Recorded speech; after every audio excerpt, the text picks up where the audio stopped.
Okay, today I'm making carrot ginger soup, and I have to tell you, this just exudes health and wellness. So carrots, phenomenal antioxidants. Garlic, we know that that's off the chart because of their allicin. It's great for our immune system. And then ginger. Ginger is just so soothing for the digestive tract. I tell you, when I feel like I have a cold coming on, or I just don't feel well, or maybe I just want to watch a movie, I will have this soup and it just makes me feel so much better. Here's my secret weapon. I'm going to cook everything, not in the olive oil that the recipe calls for, but in coconut oil to give it a little extra flavor. I love soups in the winter. I just do.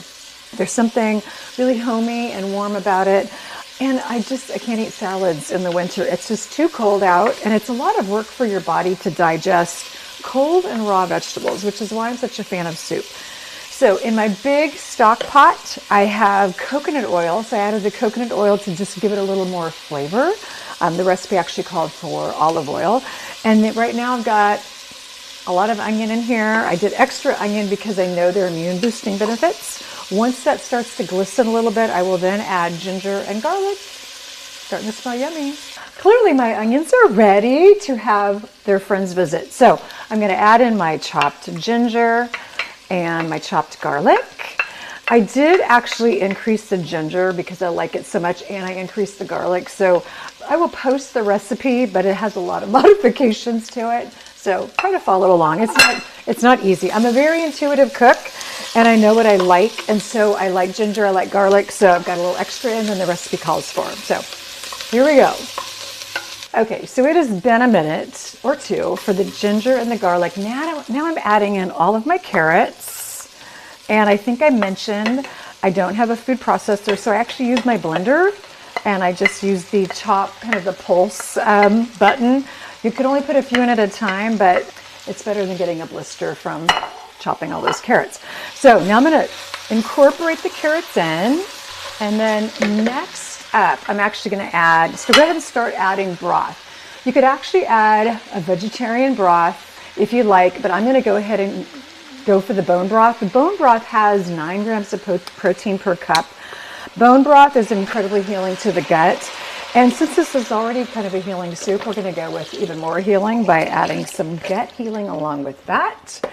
And then I'm going to add a little bit of salt. And the recipe actually also calls for a dash of cinnamon, which at first I wasn't going to put it in, but I made this the other night and I really liked it. It really brought out the sweetness of the carrots. So there we go. So I'm still cooking this down. You want to wait until the carrots are a little bit tender.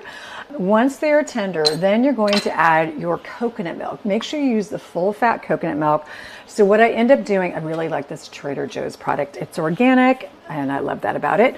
So I used 2 cans of the coconut milk, and then I added this the other day, organic coconut cream, and it just made it so creamy, and I really feel like it gave it depth of flavor to the soup, and it made it seem like I just cooked it for hours and hours, which is always a good thing.